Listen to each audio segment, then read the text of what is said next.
Salut toi, je m'appelle Robin, je suis une criminelle et ce que tu lis, c'est mon journal. Tu t'apprêtes à découvrir mon monde mis à nu. Tous les détails de ma double vie, ce que je cache depuis des années, je te les offre. Mes aventures illégales, ma vie intime, mais aussi qui je suis à l'intérieur. Ici, je livre tout. Au départ, j'ai tenu ce journal uniquement pour moi, en imaginant que personne ne le lirait, ou bien seulement quelqu'un que je ne connaissais pas. Après ma mort peut-être. L'écriture m'aidait à me vider la tête tout en revivant mes plus gros coups sans prendre le risque de retourner sur mes scènes de crime. Dans les films, c'est tout le temps comme ça que les méchants se font attraper. Et comme je ne suis pas une méchante, je tiens un journal plutôt que de prendre des risques idiots. Enfin, encore plus idiots que d'habitude, quoi. Pourquoi est-ce que j'ai décidé de publier ce journal aujourd'hui? Tu le découvriras bientôt.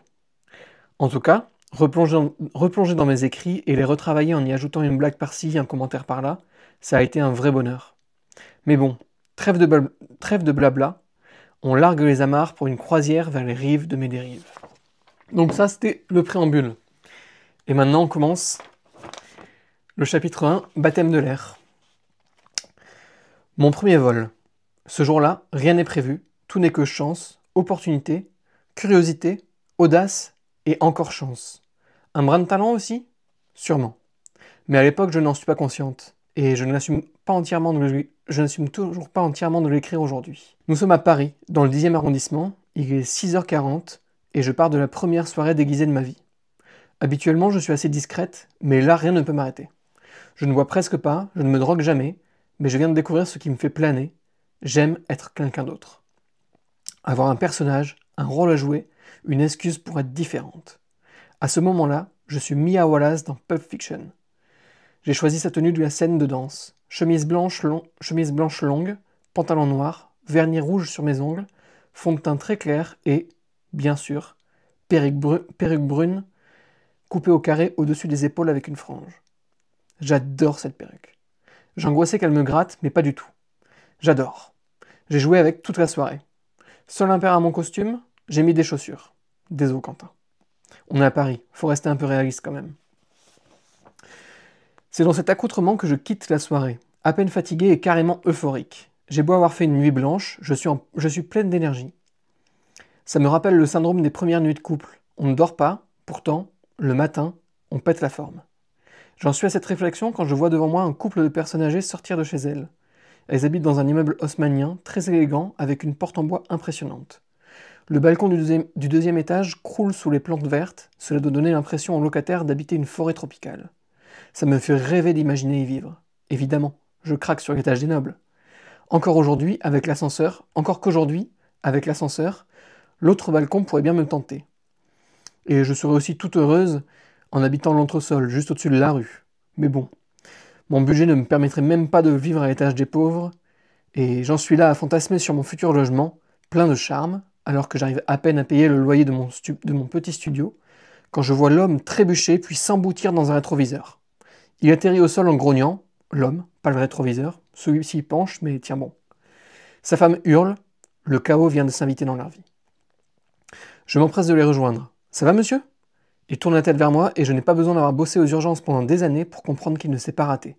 Vu le flot de sang sur son front, il va avoir besoin de points de suture. Sa femme blanchit au fur et à mesure que lui rougit. La couleur semble couler de l'un à l'autre avant de terminer sur le trottoir. Restez calme, je suis infirmière, je m'occupe de tout. Appelez les pompiers. Non, non, non, pas les pompiers, ça va aller, j'ai connu pire, je vais mettre un pansement et ce sera bon. Ça a dû taper plus fort que je ne pensais. À moins que ce soit encore un gars qui pense qu'il ne faut surtout pas prendre soin de lui, ne pas montrer sa fragilité quitte à souffrir pour rien. J'en ai vu des tonnes des comme ça, qui arrivent aux urgences mais qui vont très bien, malgré leurs 5 côtes fracturées. Les garçons, vous avez le droit d'avoir mal et de vous faire soigner, bordel. Mais bon, ce n'est pas à son âge que je vais espérer une révélation. Ok, est-ce que vous voulez que je vous aide à désinfecter et mettre le pansement? C'est mon métier, au moins vous serez certain que cela sera bien fait. Oui, bien sûr, merci mademoiselle. Tiens, madame a retrouvé sa voix. Comme si elle savait que sinon monsieur n'en ferait qu'à sa tête. On va se redresser tranquillement, si vous sentez que ça tourne ou que l'on va trop vite, vous me le dites et on fera une pause. Madame, mettez-vous de l'autre côté pour m'aider au cas où. Oui, comme ça. Très bien. Allez, c'est parti, doucement, hein. Déjà, il tient debout.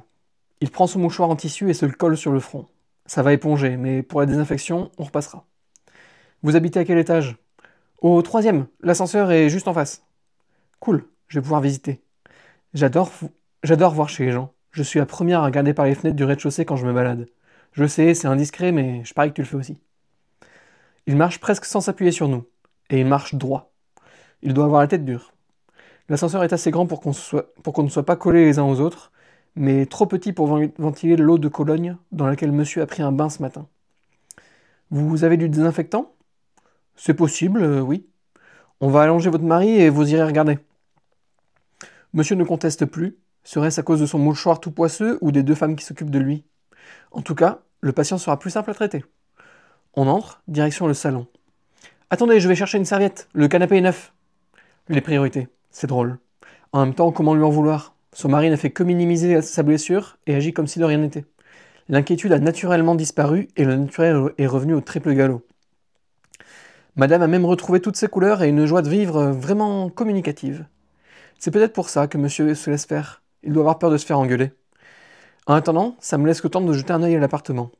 On est dans un salon décoré avec beaucoup de goût. Quelques peintures de belle taille sont exposées sur les murs, ça donne l'impression d'être au musée. Madame revient avant que je puisse regarder en détail, mais on n'est clairement pas sur les dessins de leurs petits-enfants. Je sens monsieur qui se détache de moi quand sa femme rentre dans la pièce. Étrangement, il s'appuyait un peu plus sur moi. Je doute qu'il faille le mettre sur sa faiblesse passagère. On allonge monsieur en surélevant sa tête et j'enlève enfin cet ignoble mouchoir. Il va falloir nettoyer, vous avez du désinfectant? Oui, c'est bon, j'ai du cognac, ça fera l'affaire. Désolé, mais ce n'est pas vraiment recommandé. Vous n'aurez pas une trousse de premier secours? Viviane, il y en a peut-être une dans la salle de bain. En revanche, je dirais pas non à un petit verre de cognac pour me remettre de mes émotions. À ce moment, ma boîte à sarcasme a failli craquer. Je suis passé à rien du virage le plus intéressant de ma vie. Les sarcasmes, ça fait du bien sur l'instant. Mais sur le long terme, le silence permet souvent d'aller plus loin. Je précise au cas où, pour toi, mon lecteur préféré ou ma lectrice chérie, quand tu te blesses la tête, ce n'est pas conseillé de consommer de l'alcool. Mais revenons à notre adorable couple. Madame entre dans le salon avec une bouteille de cognac et seulement 2 verres, qu'elle pose face à elle et son époux. Merci pour moi, ça fait plaisir de ne même pas m'avoir proposé. C'est le seul désinfectant que j'ai trouvé, mais apparemment il ne convient pas. Nous avons notre appartement à l'étage. Vous y trouverez certainement ce qu'il faut dans notre salle de bain. Notre femme de ménage nous a dit que c'était obligatoire, enfin, soi-disant. Je l'ai donc autorisée à acheter le nécessaire. J'espère que ça, elle a réussi à le faire. Je passe outre les remarques et sous-entendus absolument superflus, ainsi que sur le ton si dédaigneux de madame, je vais mettre ça sur les émotions fortes et le réveil matinal. Ce n'est pas chez vous ici? Bien sûr que non, ouvrez les yeux, c'est évident, c'est notre appartement de réception ici. Ah oui, évident, en effet. Excusez-moi, je vais aller chercher le nécessaire. Hein. Faites donc, je vais servir de quoi nous requinquer. En moins de 2 minutes, je suis passé d'illustre inconnu à servante. Et je me suis même excusé. Je me gonfle. Au moins, j'ai réussi à retenir toutes les réflexions que j'avais envie de faire. Cette dame pourrait me rendre folle. Dès qu'elle a repris pied dans la réalité, elle a été rattrapée par ses manières hautaines et agressives. Ça me donne envie de l'étrangler, mais par magie, je me contente de prendre les clés qu'elle me tend et de monter l'escalier. J'ouvre la porte du second appartement. J'ai bêtement oublié de demander où se situe la salle de bain. Zut, je vais devoir explorer. Tu dois commencer à comprendre qu'une lueur espiègle illumine mon regard à cette pensée. L'entrée est banale, un porte-manteau mural qui fait face à ce que je découvre être un placard à chaussures. Celui-ci est extrêmement bien rangé et très complet. Je reconnais les marques de luxe et, comme si c'était nécessaire, cela confirme que mes hôtes sont fortunés. C'est vrai que l'expression appartement de réception laissait planer le doute. Le salon ne ressemble en rien à celui du dessous, le seul point commun étant la position des murs. La pièce est bien plus cosy, un canapé et de grands fauteuils modernes entourent une jolie table basse fabriquée en bois flotté avec un plateau en verre. Une immense télévision trône derrière celle-ci. De l'autre côté du salon, une magnifique table de ferme en bois très épais et parfaitement entretenue crée en moi une terrible envie du bœuf bourguignon de ma grand-mère. Ma bouche s'emplit du goût des repas de famille alors que nous n'avons jamais eu de table aussi belle. Une immense bibliothèque et 3 tableaux de belle taille habillent les murs. Ils semblent anciens mais je ne les reconnais pas. Pas le temps de faire du lèche-vitrine, et il y a un bonhomme qui pisse le sang qui m'attend. J'ouvre la porte sur ma droite et découvre une cuisine qui me donne envie de passer des journées entières derrière les fourneaux. Je ne suis pas passionné de cuisine, de la même manière que je ne suis pas passionné de bricolage. Mais je suis comme tout le monde. Devant un atelier bien équipé, j'ai envie de jouer avec tous les outils. Demi-tour. J'arrive dans un couloir avec 3 portes. La première donne sur une belle chambre avec un lit si grand. Ils doivent certainement crier pour se souhaiter bonne nuit. Dans le coin, je vois une porte. Serait-ce la salle de bain? Non. Un dressing. Pardon. Un énorme dressing. Imagine un couloir entouré d'armoires immenses. Et un long couloir, s'il te plaît. J'avoue, je fouille. Je tombe d'abord sur les costumes de monsieur. Très classe, mais pas très intéressant. Je change de côté, j'ouvre une double porte et me voilà prise dans une avalanche de luxe. Punaise. Il y en a pour des milliers d'euros de fringues. Si Luxe Magazine existait, ce serait le bureau du rédacteur en chef. J'ai envie d'essayer des tenues, mais j'ai le sentiment d'être monté depuis trop longtemps. Et j'ai peur de me faire surprendre à fouiner. Je referme ce placard, mais continue rapidement mon exploration. Je vais jusqu'au mur du bout du dressing. J'ouvre la double porte qui occupe tout l'espace et, en le faisant, j'ai un pressentiment incroyable. Je sais que je vais découvrir quelque chose de fou. Mais je ne sais pas encore à quel point cela va changer ma vie. C'est facile d'écrire ça a posteriori, mais toi-même tu sais que ça arrive. Ce pan de mur est blindé d'œuvres d'art. Poteries, statuettes, médaillons, bijoux. Une collection de porcelaine chinoise côtoie des amphores grecques magnifiquement décorées. Oui, comme dans Hercule avec les dames qui chantent. Un étage complet est occupé par des bijoux qui brillent tous plus les uns que les autres. Des broches, des bagues, des colliers, un diadème même. Un diadème sublime. Il m'attire et me dit étrangement quelque chose, comme si je l'avais déjà vu. Hautement improbable, je ne pense pas que madame se balade régulièrement avec. Madame, je l'avais presque oublié. Vite, je n'ai pas envie d'être surprise à fouiner là-dedans. Je referme délicatement en prenant soin de passer ma manche sur les poignets. Je sais, je regarde trop de films policiers, mais je m'occupe des autres poignets quand même. On n'est jamais trop prudente. Je ressors dans le couloir. La deuxième porte donne sur une chambre plus petite, mais joliment agencée. Je la zappe rapidement. La troisième est la bonne, la salle de bain. Encore une fois, la pièce pue le fric et me renvoie directement à mon statut de chômeuse qui ne pourra jamais se payer une baignoire sur pied avec la robinetterie dorée et les 2 douches à l'italienne qui lui font face. J'avoue, la jalousie s'invite à la fête. Je suis même un peu aigri, je crois. Je fouille et trouve rapidement ce que je cherche, une trousse de secours gigantesque. Même pour ça, le luxe semble exister. Étrangement, c'est là que je twiste. La richesse qui, jusque dans la santé, vient écraser le reste du monde par son opulence et la taille de sa trousse de secours. Putain, ça me fout la rage. Pendant ce temps, avec mes collègues à l'hôpital, on s'est fait des blouses avec des sacs poubelles. Mais ça, non, ça ne s'applique pas à madame et à son diadème. Et c'est là, l'instant où tout bascule. La seconde qui change ma vie. Le moment où tout devient possible parce que je sais. Oui, je sais, je me souviens. Et ce souvenir chasse la culpabilité comme un grain de poussière dans un ouragan. Mon plan se dessine à la vitesse de la lumière, je ressens le rush d'adrénaline qui donne une fulgurance nouvelle à mes pensées et à mon corps. Première étape, nettoyer mes traces. J'essuie tout ce que j'ai touché en refaisant mon chemin à l'envers. Le meuble de la salle de bain, les poignées de porte, celle des rangements. Deuxième étape, récupérer le diadème et un seul bijou par poche de mon pantalon. Je ne voudrais pas me faire serrer parce que mon sac à main cliquette à chacun de mes mouvements. Troisième étape, refermer tout, redescendre, faire comme si tout était normal, s'occuper de monsieur. Dernière étape, se faire la belle. C'est parti, je redescends voir mes hôtes. En entrant dans l'appartement de réception, que j'ouvre avec ma manche, ma volonté s'étiole. Est-ce que je ne viens pas de faire la plus grosse connerie de ma vie? Et si je me trompe? Si la police vient? J'ai beau avoir effacé mes empreintes, je ne suis pas Arsène Lupin. Le CSI et les experts trouveront forcément quelque chose. La panique monte, l'anxiété me tombe sur le torse. Respirer me demande un effort conscient. Je vais céder, fondre en larmes, défaillir. Ça va s'y finir ainsi, avec une pâle version du Matterman qui demande pardon dans un torrent de larmes et de morve. Je peux encore aller tout remettre, faire demi-tour, annuler ce plan stupide. Ah, enfin, j'allais monter vous chercher. J'espère pour vous, patients, que dans votre travail, vous êtes plus rapide, mon petit. Oh, je ne les remercierai jamais assez. Merci de m'avoir rendu ma rage. Merci d'avoir su, en quelques mots, mettre un coup de fouet à ma volonté. Mon cerveau se ressaisit, j'avale mes larmes, m'éclaircit la gorge et je souris. Je souris et j'affiche toute la gentillesse dont je suis capable. Son mon petit résonne en moi et me donne une force nouvelle. J'ai mon plan, j'ai mon personnage, je connais mon rôle et dans 10 minutes, je mériterai au moins un Oscar. Désolé, c'est si grand chez vous, j'ai eu du mal à trouver la trousse. Mais c'est bon maintenant, je vais pouvoir m'occuper de votre mari. Tout va vite aller mieux. Oui, j'ai pris la même voie que je prenais pour m'occuper des enfants. L'intonation qui rassure et qui donne confiance immédiatement. En l'entendant, on ressent déjà du réconfort. La douleur s'apaise légèrement, l'esprit se détend et se laisse aller. Quand on travaille dans le soin, on sait quel pouvoir l'attitude et l'intonation ont.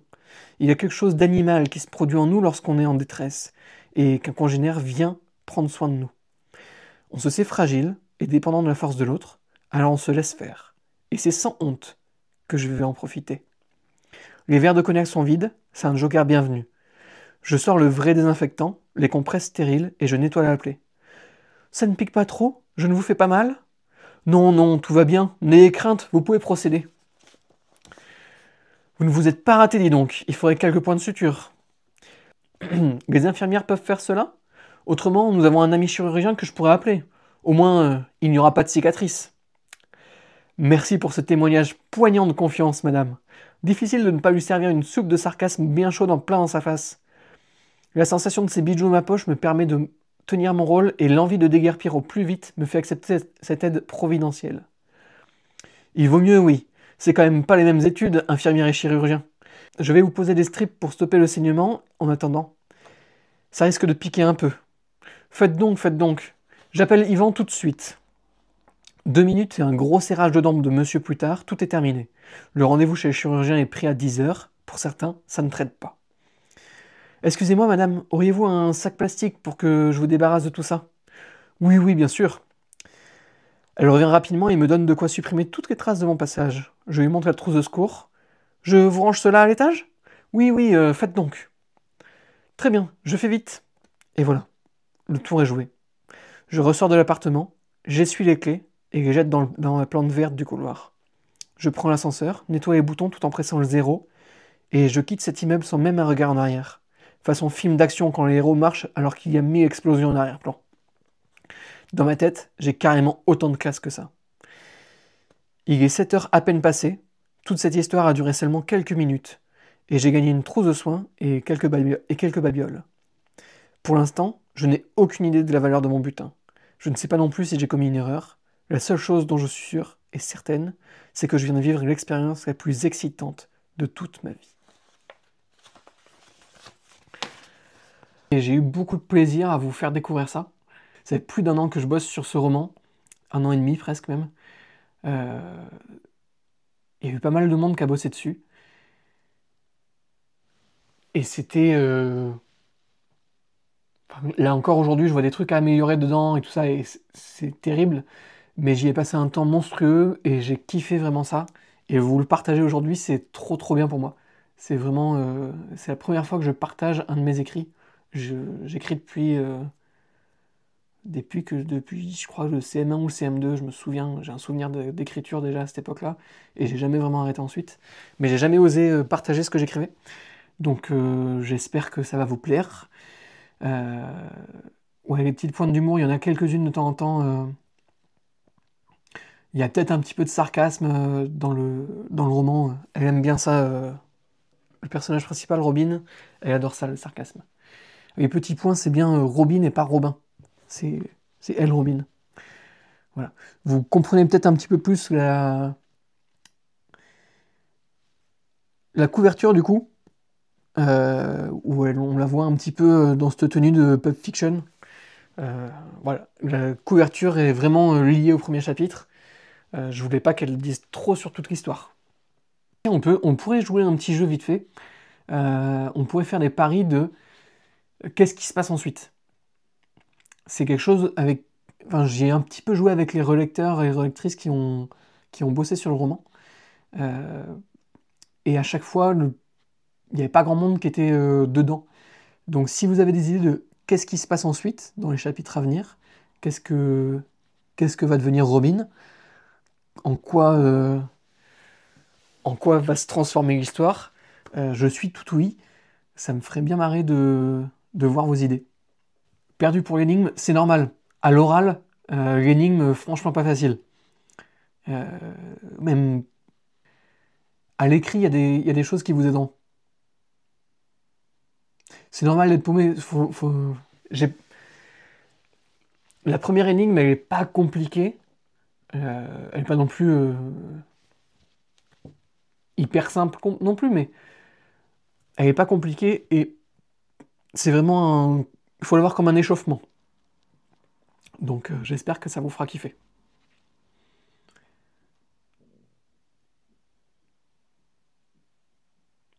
Ouais, à l'écrit, vous verrez ce sera plus facile d'identifier où sont les énigmes.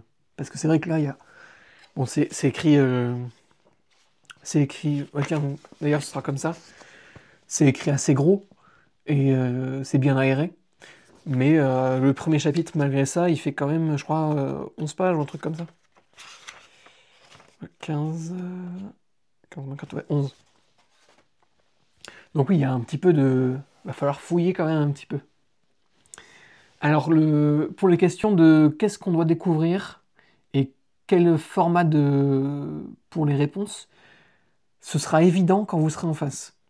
Je ne peux pas vous en dire plus, et là, ça a l'air très mystérieux, mais vous allez voir, quand vous serez en face, il n'y a pas de choix. On va éplucher cela de long en large. Et ben, fais-le aussi en travers, ce sera pas mal. Tous les chapitres ne font pas le même nombre de pages, il y en a qui sont un peu plus longs, d'autres un petit peu plus courts. Ouais, les chapitres, il y en a certains qui sont un petit peu plus longs, mais j'ai essayé de... Non, en travers, c'est pas un indice, c'est juste une blague, Hogan. J'adore commenter à fond. Je sais plus ce que je disais du coup. Oui, ici, il y a des chapitres qui sont un petit peu plus longs, mais j'ai essayé de faire en sorte que ce soit pas non plus immense et que vous ayez pas des trucs à lire, genre il y a déjà 2 heures de lecture avant d'arriver à la fin du chapitre. Et du coup, il y a une énigme cachée dans 2 heures de lecture. L'enfer, quoi. J'ai envie que vous y arriviez quand même assez facilement. Les titres de chapitres ont-ils un lien avec l'énigme? C'est une bonne question. Je te laisserai découvrir ça. C'est exactement le premier jackpot de Robin. Et c'est très drôle que tu utilises ce mot, il revient régulièrement dans le livre ensuite. C'est une de ses expressions, hein, Robin.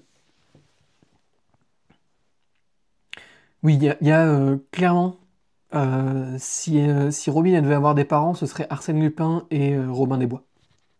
C'est clair et net. Ce sont ses aspirations et ce sont aussi des personnages que moi j'apprécie beaucoup. Alors Terry Bonacante, c'est une très très bonne question. Je suis content que tu me poses la question. Je ne veux pas te dire qui c'est. C'est quelqu'un qui veut qui souhaite rester entièrement anonyme. Mais on va dire que c'est la personne qui m'a aidé à faire en sorte que Robin soit Robin. Et qu'elle reste Robin et que Robin fasse exactement ce qu'elle a envie de faire et rien d'autre. Voilà. Robin est un peu rebelle, légèrement. Vous allez voir que elle a de temps en temps des petites revendications et bon, elle se laisse pas trop faire. Ouais, je pense qu'elle est assez juste, Robin. C'est un peu, c'est un peu comme ça que je la vois aussi. Euh, Vous comprendrez par la suite, mais bon, voilà. Enfin bon, sur ces beaux mots, je vous souhaite à tous une bonne soirée. J'espère que vous avez kiffé. Moi, en tout cas, j'ai vraiment kiffé. Je mettrai un petit... Sur le Discord, je mettrai un petit sondage pour savoir si vous voulez qu'on fasse ça pour tous les chapitres ou pas. Euh, Ça peut être cool. Et en tout cas, pour tous les chapitres, on fera soit sur Discord, soit sur Twitch, mais on fera un petit récap de où est-ce que les gens en sont. C'est-à-dire combien de personnes ont résolu la première énigme, etc., etc., pour chaque truc. Euh, Merci Sarah, ça fait vraiment plaisir, ça fait chaud au cœur. J'ai eu quelques retours comme ça de relecteurs qui me font du bien et là, ça me fait vraiment, ça me fait vraiment plaisir, c'est trop cool. Donc voilà, on se tient au courant sur le Discord et puis bah, bonne soirée à tous et bonne app!